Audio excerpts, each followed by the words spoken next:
Assalamualaikum warahmatullahi wabarakatuh. Selamat pagi Bapak, teman-teman sekalian. Di sini saya akan memperkenalkan diri. Saya Kainisha Zahra dengan NIM 249 dari kelas 2025D. Di sini pada kesempatan kali ini saya akan mempresentasikan hasil analisis data mahasiswa manajemen angkatan 2025. Data yang saya gunakan di sini berjumlah dari 288 responden mahasiswa dan dianalisis menggunakan metode cross tabulation atau tabulasi silang. Tujuan dari analisis ini adalah untuk mengetahui pola serta karakteristik mahasiswa berdasarkan beberapa variabel.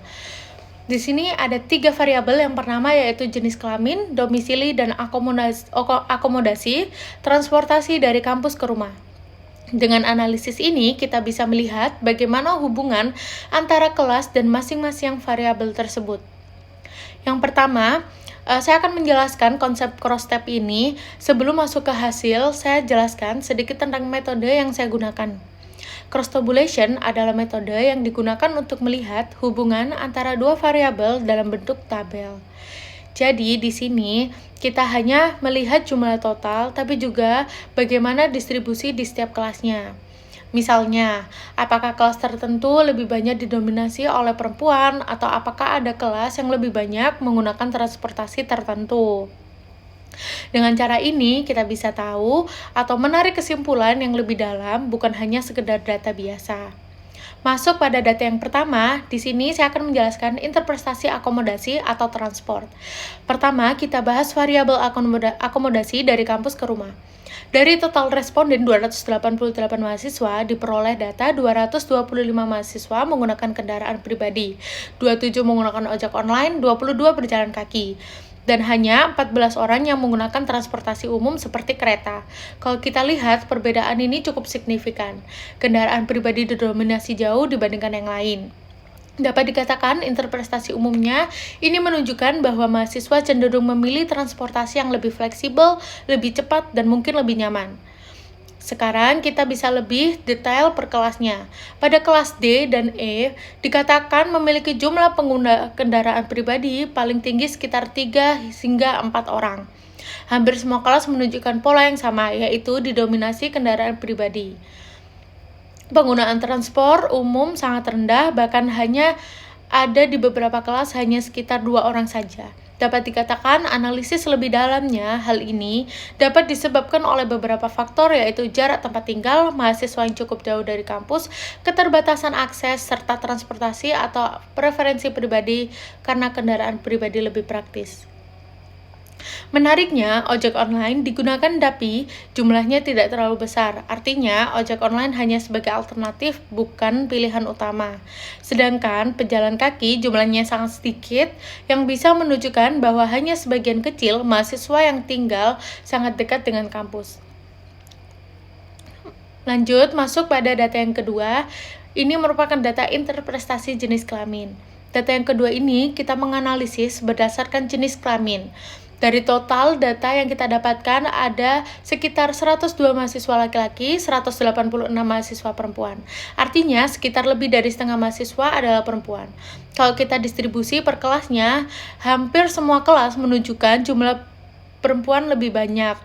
Seperti pada kelas A, memiliki 27 jumlah perempuan serta 11 laki-laki, kelas E 28 perempuan, 11 laki-laki, bahkan di kelas G selisihnya cukup jauh. Dapat dikatakan interpretasinya ini menunjukkan bahwa program studi manajemen cenderung lebih diminati oleh perempuan. Dan juga hal ini dapat dipengaruhi oleh beberapa seperti minat terhadap bidang manajemen atau bisnis persepsi bahwa jurusan ini lebih relevan dengan karir tertentu atau tren umum di dunia pendidikan saat ini. Selain itu, dominasi perempuan ini juga bisa mempengaruhi dinamika kelas seperti cara belajar serta kerja kelompok. Masuk pada data yang ketiga, yaitu interpretasi domisili. Selanjutnya, pada data yang terakhir ini, kita lihat variabel domisili mahasiswa. Dari total 288 responden mahasiswa, 179 berasal dari luar Surabaya, 109-nya berasal dari Surabaya. Artinya, mayoritas mahasiswa adalah pendatang dari luar kota. Kalau dilihat dari per kelas, hampir semua kelas didominasi oleh mahasiswa luar Surabaya. Contohnya, pada kelas E, memiliki 29 siswa luar Surabaya dan 10 mahasiswa Surabaya. Kelas A ada 25 mahasiswa dari luar Surabaya, 13 dari Surabaya. Interpretasinya menunjukkan bahwa kampus memiliki daya tarik yang cukup luas, tidak hanya untuk mahasiswa lokal, tapi juga dari berbagai daerah. Dapat dikaitkan dengan variabel yang sebelumnya, karena banyak mahasiswa yang dari luar kota, kemungkinan mereka tinggal di kos. Hal ini berkaitan dengan tingginya penggunaan kendaraan pribadi, karena mereka mungkin tinggalnya agak jauh dari kampus. Jadi, variabel domisili ini memperkuat hasil analisis transportasi tadi. Dapat disimpulkan dari 3 data tersebut dan 3 analisis tersebut yang telah dilakukan, dapat disimpulkan bahwa mahasiswa manajemen 2025 didominasi oleh perempuan, yang menunjukkan adanya kecenderungan minat yang lebih besar dari perempuan terhadap jurusan manajemen ini. Mayoritas mahasiswa berasal dari luar Surabaya, yang menandakan bahwa kampus memiliki jangkauan yang luas dan menarik mahasiswa dari berbagai daerah. Sebagian besar mahasiswa menggunakan kendaraan pribadi, yang menunjukkan kebutuhan akan mobilitas yang tinggi serta preferensi terhadap transportasi yang lebih fleksibel. Dapat dikatakan secara keseluruhan, data ini menunjukkan bahwa mahasiswa memiliki karakteristik yang beragam, namun tetap memiliki pola yang cukup jelas dalam beberapa aspek utama. Sekian presentasi yang dapat saya sampaikan. Mohon maaf jika terdapat kurang dalam penyampaian maupun analisis. Terima kasih atas perhatiannya Bapak dan teman-teman sekalian. Wassalamualaikum warahmatullahi wabarakatuh.